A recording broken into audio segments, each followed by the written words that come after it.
Capítulo 3 Entendimento. O zimbório estrelado, aos raios liriais da lua, espalhava em torno vibrações de beleza inexprimível, semeando esperança, alegria e consolo. Informado quanto aos objetivos que nos conduziriam à crosta, com escalas por uma colônia purgatorial de vasta expressão, vali-me da hora amena para aproveitar a convivência com o instrutor, tentando arrancar-lhe observações que vinham sempre revestidas de preciosos ensinamentos. É admirável pensar, aventurei respeitosamente, que se formam verdadeiras expedições em nossa esfera para atender a simples caso de obsessão. Os homens encarnados, redarguiu o orientador com certa vaguidade no olhar, qual se trouxesse a alma presa a imagens fugidias do pretérito. Não suspeitam a extensão dos cuidados que despertam em nossos círculos de ação.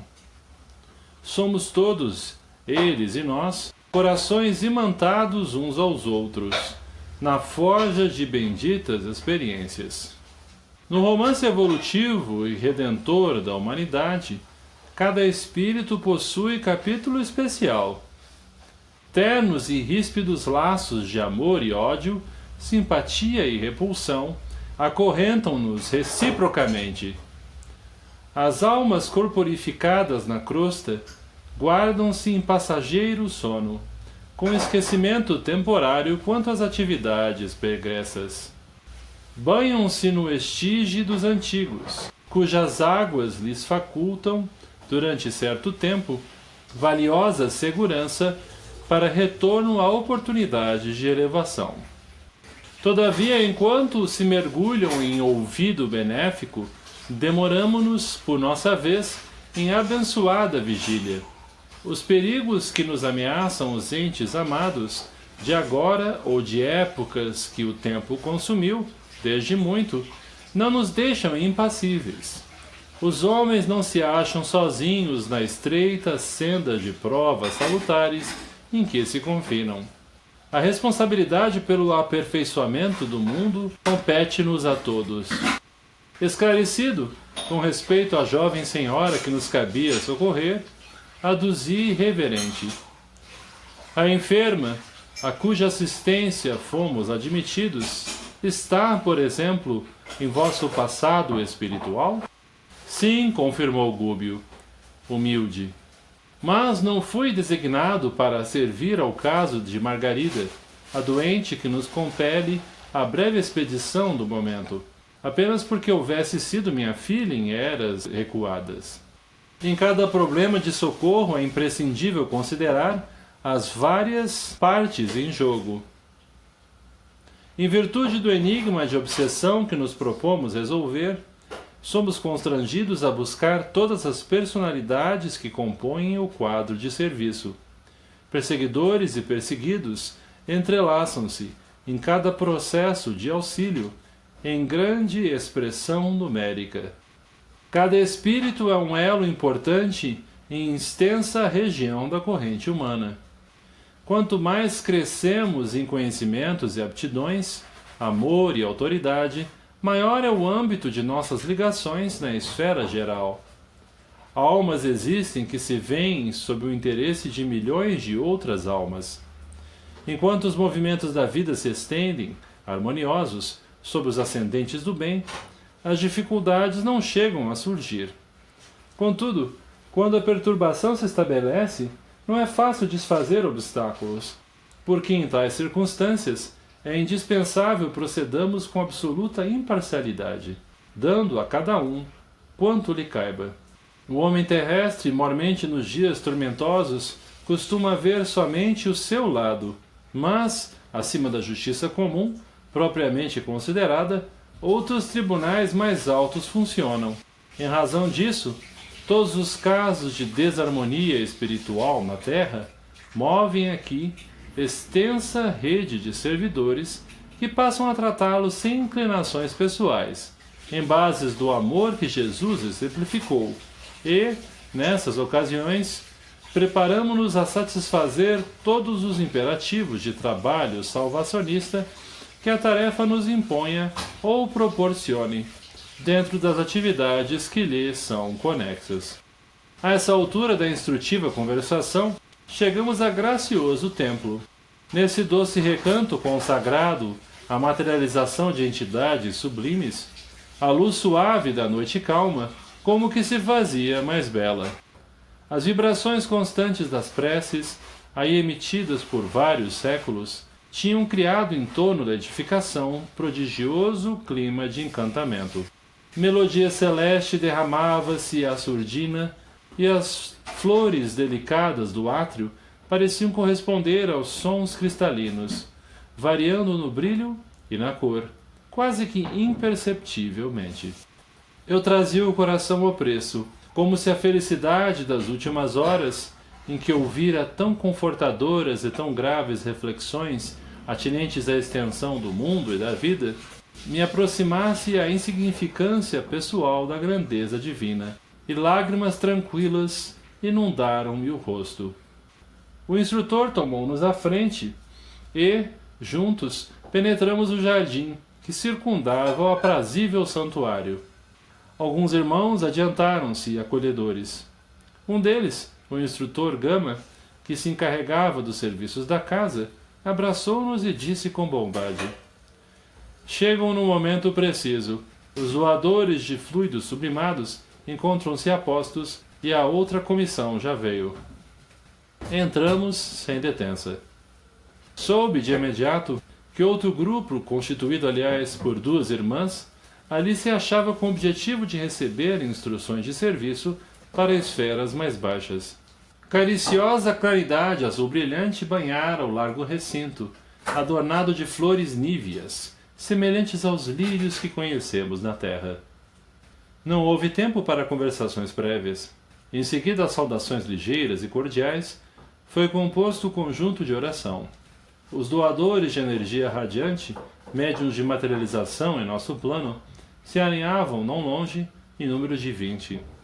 Comovedora partitura soou, argentina e leve, em aposento próximo, predispondo-nos à meditação de ordem superior.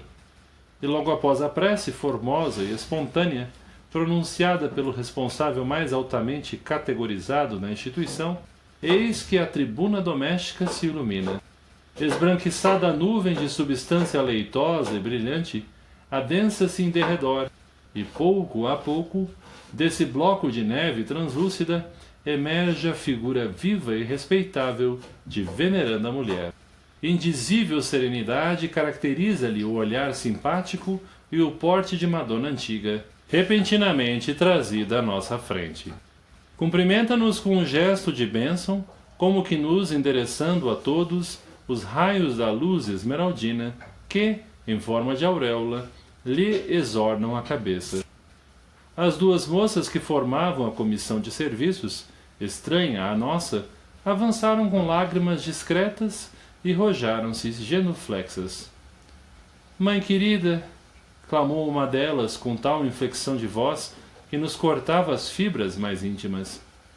Ajuda-me a falar-te. A saudade longamente reprimida é um fogo que consome o coração. Auxilia-me. Não me deixes perder este doce e divino minuto. Apesar dos soluços de emoção que lhe vibravam no peito, continuou: abençoe-nos para a grande jornada. Há muito tempo aguardamos esta hora breve de reencontro contigo. Perdoa-nos, mãezinha, se insistimos tanto na rogativa. Contudo, sem tua proteção amorosa, como vencer nos turbilhões do abismo? Desejando talvez justificar-se ante os olhos maternos, acrescentava em pranto: de conformidade com as tuas amadas recomendações, além de nossas tarefas habituais na zona de serviço em que a tua bondade nos situou, temos velado pelo paizinho, mergulhado nas sombras. Todavia, há 6 anos buscamo-lo embalde. Escapa-nos a influência renovadora e se compraz na companhia de entidades que, por onde passam, vampirizam as criaturas. Não nos recebe a atuação carinhosa senão em forma de pensamentos vagos, de que se desvencilha facilmente, e, se multiplicamos providências salvacionistas, procede como louco, gesticula a esmo, colérico e irritado, grita blasfêmias e solicita o concurso de seres viciados, a cujas radiações escuras se entrelaça, repelindo-nos as sugestões e a presença. Prefere o contato de entidades ignorantes e infelizes, detestando-nos a ternura. Nesse ponto, crise mais intensa de emotividade impediu-lhe continuar. A nobre senhora que descera da tribuna, erguendo as filhas e acolhendo-as nos braços, exclamou com acento consolador, na voz sem lágrimas, não obstante a visível melancolia: Filhas amadas, o sol combate a treva todos os dias. Batalhemos contra o mal incessantemente, até a vitória. Não se suponham sozinhas no conflito doloroso. Desculpemos o papai infinitamente e colaboremos por restituí-lo à terra firme da luz. Se o Cristo trabalha por nós desde o princípio dos séculos, sem que lhe possamos compreender a amplitude dos sacrifícios, que dizer das nossas obrigações de amparo e tolerância uns para com os outros? Cláudio se fez para sempre credor da nossa estima e gratidão, apesar do pavoroso crime oculto que nos arrebatou às profundezas. Envenenou um parente para conseguir a riqueza material que nos ofereceu educação e conforto na esfera carnal. Por extrema dedicação a nós três, não hesitou diante da tentação que o constrangeu a infernal compromisso. Dono de afeição inquieta, não soube esperar a bênção do tempo e lançou mão de inconfessável processo para localizar-nos em um oásis de superioridade mentirosa. Para que ele nos sentisse garantidas e felizes, viveu durante 40 anos consecutivos entre o remorso e o sofrimento, psiquicamente sintonizado com espíritos maliciosos e vingativos das sombras, mas, na realidade, sobre as aflições dele, nos foi possível atravessar a abençoada existência de progresso e conforto, numa casa ditosa e farta, sem sabermos que em nossos alicerces espirituais vivia um ato escuro de assassínio e violência. A essa altura, a entidade materializada chorou comovedoramente. Abraçadas as três num quadro emocionante e mudo, a mãezinha encontrou recursos a fim de prosseguir. Tornaremos, contudo, ao campo de luta regeneradora e benfazeja. Que vale para nós a paisagem celestial sem a libertação daqueles que amamos? O coração amoroso, atormentado, abdicará do ingresso numa estrela para persistir ao lado de um ente querido em duelo com as serpentes de um charco. Poderíamos gozar, porventura, o espetáculo augusto das esferas resplandecentes, ouvindo-lhes a harmonia indefinível, numa situação de destaque adquirida, à custa daqueles que gemem e desfalecem nas trevas? Abandonar quem nos serviu de degrau em plena ascensão divina é das mais horrendas formas de ingratidão. O Senhor não pode abençoar uma aventura acolhida ao preço de angústias para aqueles que nos deram. Estou convencida de que há mais grandeza no anjo que desce ao inferno para salvar os filhos de Deus, transviados e sofredores, do que no mensageiro espiritual que se dá pressa em comparecer ante o trono do Eterno para louvá-lo, com o esquecimento dos próprios benfeitores. A venerável matrona enxugou o pranto copioso e prosseguiu: Ouvidemos, pois, minhas filhas, o que hoje somos, para socorrer os que, com o propósito de nos servirem, resvalaram a despinhadeiro sinistro e tormentoso.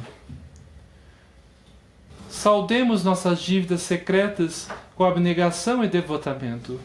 Mais tarde, receberei Antônio, o sobrinho envenenado, em meus braços maternos, reaproximando-o de Cláudio, pela cordialidade e pelo respeito vividos em comum.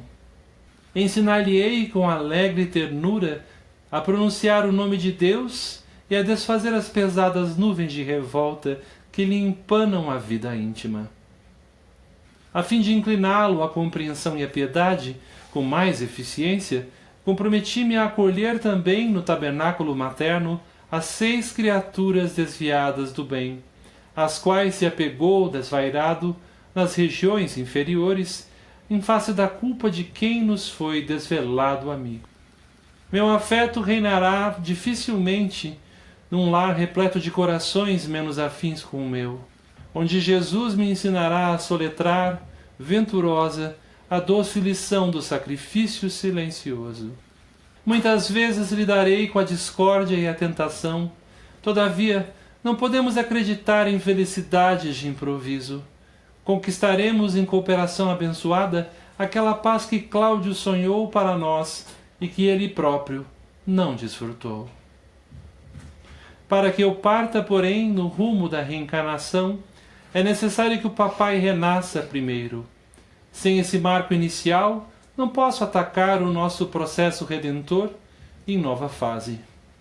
Ajudemo-nos assim reciprocamente. Enquanto procuro transformar Antônio, reajustando-lhe as fibras afetivas, inclinem ambas o espírito paterno à esperança e à meditação reconstrutivas. As jovens derramavam pranto comovedor, em que se misturavam angústia e alegria. E a matrona, iluminada, revelando-se em despedida, acrescentou: Não desanimem, o tempo é das mais preciosas dádivas do Senhor, e o tempo nos auxiliará. O porvir reunir-nos-á de novo em abençoado refúgio terrestre. Eu e Cláudio, então renovado, receberemos muitos filhinhos, e vocês duas estarão entre eles, reconfortando-nos os corações. Tereis sobre o peito algumas pedras preciosas por lapidar, no esforço de cada dia, e dentro da alma 2 flores, em ambas, cujo perfume celeste me sustentará as energias necessárias à perseverança até o fim. Compensar-me-ão vocês duas de todas as canseiras. Juntas pelo amor imperecível, trabalharemos sustentadas pela recordação, embora imprecisa, da gloriosa vida espiritual que um dia nos acolherá, felizes e triunfantes. Lembremo-nos de Jesus e avancemos. Silenciou a emissária e as moças, provavelmente avisadas de que o tempo permanecia esgotado, abraçaram-na de encontro ao coração, sedentas de carinho. A mãezinha beijou-as enternecida e, após saudar-nos cordialmente, tornou à tribuna, em cujo topo desapareceu ao nosso olhar numa onda de neblina evanescente. Entreolhamo-nos em lágrimas, como quem tivera permissão de repousar a mente em branda melodia. As irmãs retomaram o lugar que ocupavam e música balsâmica se fez ouvir, renovando-nos o ambiente, obedecendo, certo, ao intuito de modificar-nos o campo vibracional. Ponderando na incomensurável bondade do Pai, recordei os laços afetivos que me ligavam ao pretérito e observei, mais uma vez, que todas as medidas do bem são planejadas e pacientemente executadas pelos que se angelizam nas virtudes do céu, lastimando, intimamente, as oportunidades perdidas no outro tempo, quando o verdadeiro entendimento da vida me não felicitava o espírito. Ainda não voltara a mim mesmo da salutar divagação, quando outro lençol de alva substância, coroada de tons dourados, se fez visível no alto. Em breves instantes, revestida de luz, outra mensageira surgia na tribuna. Dos olhos irradiava doce magnetismo santificante. Trajava um péplo, estruturado em fina gaze azul radiosa, e desceu, ereta e digna, fitando-nos suavemente, à procura de alguém com interesse particular. O instrutor ergueu-se, reverente, e caminhou na direção dela, qual discípulo submisso. A recém-chegada pronunciou frases de paz, sem afetação, e endereçou-lhe a palavra em tom de infinita ternura. Irmão Gúbio, agradeço-te o concurso dadivoso. Creio haver chegado, efetivamente, o instante de aceitar-te a ajuda fraterna em favor da libertação de meu infortunado Gregório. Espero, há séculos, pela renovação e penitência dele. Impressionado pelos imensos recursos do poder no passado distante, cometeu hediondos crimes da inteligência. Internado em perigosa organização de transviados morais, especializou-se depois da morte em oprimir ignorantes e infelizes. Pelo endurecimento do coração, conquistou a confiança de gênios cruéis, desempenhando presentemente a detestável função de grande sacerdote em mistérios escuros. Chefia condenável falange de centenas de outros espíritos desditosos, cristalizados no mal, e que lhe obedecem com deplorável cegueira e quase absoluta fidelidade. Agravou o passivo de suas dívidas clamorosas, trazidas da insânia terrestre, e vem sendo instrumento infeliz nas mãos de inimigos do bem, poderosos e ingratos. Há 50 anos, porém, já consigo aproximar-me dele mentalmente. Recalcitrante e duro a princípio, Gregório agora experimenta algum tédio, o que constitui uma bênção nos corações infiéis ao Senhor. Já lhe surpreendo no espírito rudimentos de necessária transformação. Ainda não chora sob o guante do arrependimento benéfico e parece-me longe do remorso salvador. Entretanto, já duvida da vitória do mal e abriga interrogações na mente envilecida. Não é tão severo no comando dos espíritos desventurados que lhe seguem as determinações, e o colapso de sua resistência não me parece remoto. Nesse instante notei que a venerável matrona derramava lágrimas discretas, que lhe deslizlavam na face como sementes de luz. Parou por alguns momentos, controlada pelas reminiscências dolorosas, e continuou. Irmão Gúbio, perdoa-me o pranto que não significa mágoa ou esmorecimento. Na pauta do julgamento humano comum, meu filho espiritual será talvez um monstro. Para mim, contudo, é a joia primorosa do coração ansioso e enternecido. Penso nele qual se houvera perdido a pérola mais linda num mar de lama, e tremo de alegria ao considerar que vou reencontrá-lo. Não é paixão doentia que vibra em minhas palavras, é o amor que o Senhor acendeu em nós desde o princípio. Estamos presos diante de Deus pelo magnetismo divino, tanto quanto as estrelas que se imantam umas às outras no império universal. Não encontrarei o céu sem que os sentimentos de Gregório se voltem igualmente para a eterna sabedoria. Alimentamo-nos na criação com os raios de vida imperecível que emitimos uns para com os outros.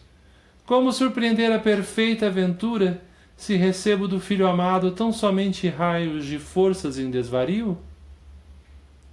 O nosso orientador contemplou-a de olhos úmidos e rogou. Nobre Matilde, estamos prontos. Dita ordens. Por mais que fizéssemos por tua alegria, nosso esforço seria pobre e pequenino diante dos sacrifícios em que te empenhas por nós todos. Num sorriso triste, prosseguiu a respeitável senhora. Descerei dentro em breves anos para o torvelinho de lutas carnais, a fim de esperar Gregório em existência de resgate difícil e doloroso. Educá-lo-ei sob os princípios superiores que regem a vida.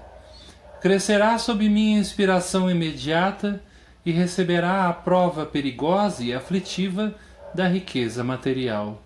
É de nosso plano que ele acolha, no curso do tempo, em labor gradativo, a extensa legião de servidores viciados que hoje o seguem e a ele obedecem, a fim de encaminhá-los, tanto os possivelmente encarnados quanto os desencarnados, através do carreiro de santificação, pela disciplina benéfica, em construtivo suor. Padecerá calúnias e vilipêndios. Será muita vez humilhado à face dos homens. Triunfará nos bens efêmeros e nas honrarias mentirosas. Receberá, no desdobramento da tarefa salvadora, tentações de toda espécie, que lhe serão desfechadas pela colônia de ignorância, perversidade e delinquência a que atualmente se filia, e conhecerá, depois de experiências inquietantes, a deserção dos falsos amigos, o abandono, a miséria, a enfermidade, a velhice e a solidão. Apegar-se-á profundamente ao meu carinho na infância, na mocidade e na madureza. Entretanto, na colheita de provações mais duras, tê-lo-ei precedido na viagem do túmulo. Nessa época, porém, que presinto de tão longe, meu coração materno, embora na esfera espiritual, encorajá-lo-á, passo a passo, na direção do esperado triunfo. Nas amarguras e desilusões que o ajudarão a reestruturar e aperfeiçoar os poderes da mente, minha voz de amor eterno será por ele registrada com mais precisão. Até lá, porém, Gúbio, compete-me trabalhar muito e sem desânimo, com incessante aproveitamento das horas.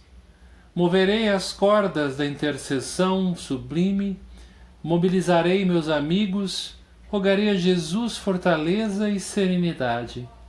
Iniciaremos a libertação com o teu abnegado concurso na zona abismal. A veneranda mensageira fez ligeiro intervalo e, concentrando o olhar sobre o nosso instrutor, aduziu com nova inflexão de voz. Atenderás, Margarida, que te foi filha amantíssima e que a Gregório ainda se encontra imantada por teias escuras do passado, e colaborarás com o meu devotamento materno para que na alma dele se converta a sublevação em humildade e a frieza em calor. Encontrando-o, veste a capa do servo prestimoso e fala-lhe em meu nome. Sob o gelo que lhe cristaliza os sentimentos, descansa, inapagada, a chama do amor que nos une para sempre. Disponho agora da permissão de fazer-me sentir e acredito que, à face de tua amorosa tarefa, mover-se-lhe-á o espírito endurecido. Sei quanto te custa a incursão nos domínios da dor, porque só aquele que sabe amar e suportar consegue triunfo nas consciências que se degradaram no mal. Entretanto, meu amigo, os dons divinos descem sobre nós, dentro de justas condicionais. O Senhor nos enriquece para que enriqueçamos a outrem, dá-nos alguma coisa para ensaiarmos a distribuição de benefícios que lhe pertencem. Ajuda-nos a fim de que auxiliemos, por nossa vez, os mais necessitados, mas recolhe quem mais semeia. Diante daqueles olhos divinos, agora velados de lágrimas que não chegavam a cair, Gúbio valeu-se do intervalo e considerou-o reverencioso. Abnegada Matilde, sou pequenino em excesso para merecer-te as palavras. Onde existe alegria, o sofrimento não se detém. Socorreste-me com a tua intercessão, amparando-me o zelo afetivo perante as necessidades de Margarida.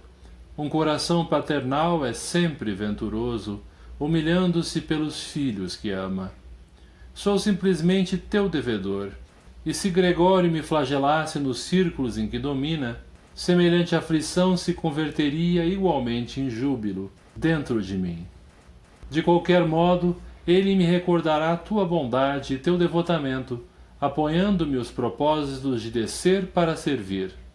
As dores que me acarretasse seriam abençoados espinhos, nas rosas que me ofereceste. Em teu nome, salvarei minha filha, cuja experiência atual no corpo denso nos é sumamente importante às reencarnações por vindouras. Trabalharei reconhecido ao ensejo que me deste, lutarei encorajado e feliz.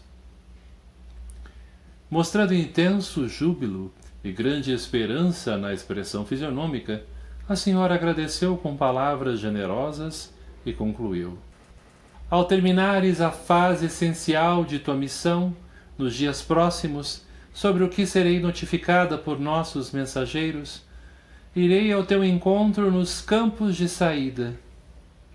Então, quem sabe, é provável se verifique o encontro pessoal que almejo há muito tempo, porquanto Gregório virá possivelmente em tua companhia até um ponto em que, de alguma sorte, a manifestação da luz será possibilitada ante as trevas.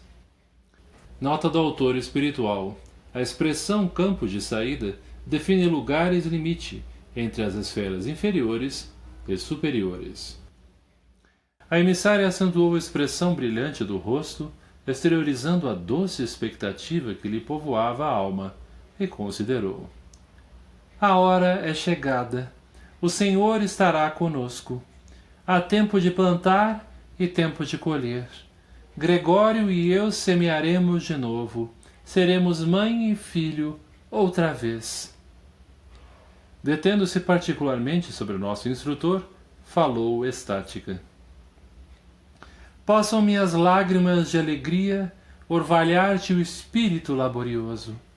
Seguir-te-ei a ação e aproximar-me-ei no instante oportuno. Creio na vitória do amor, logo resplandeça o minuto do reencontro. Nesse dia abençoado, Gregório e os companheiros que mais se afinarem com ele serão trazidos por nós a círculos regeneradores. E, dessas esferas de reajustamento, conto reorganizar elementos ante o futuro promissor, sonhando em companhia dele as realizações que nos competem alcançar. Gúbio pronunciou algumas frases de compromisso fraterno. Trabalharíamos sem descanso. Desvelar-nos-íamos pela execução das ordens afetuosas. A singular entrevista terminou entre preces de gratidão ao Eterno Pai. Findo aquele culto vivo de amor imortal, despedimo-nos da família cristã que ali se congregava. Cá fora, a noite se fizera mais bela. A lua reinava num trono de azul macio, constelado de estrelas luzentes. Flores inúmeras saudavam-nos com perfume inebriante. Ergui para o instrutor olhos repletos de indagações, mas Gúbio, afagando-me os ombros delicadamente, murmurou: repousa a mente e não perguntes por agora. Amanhã seguiremos na direção da tarefa nova, que nos exigirá muita prudência e compreensão fraternal. E convence-te de que o serviço nos esclarecerá com a sua linguagem viva.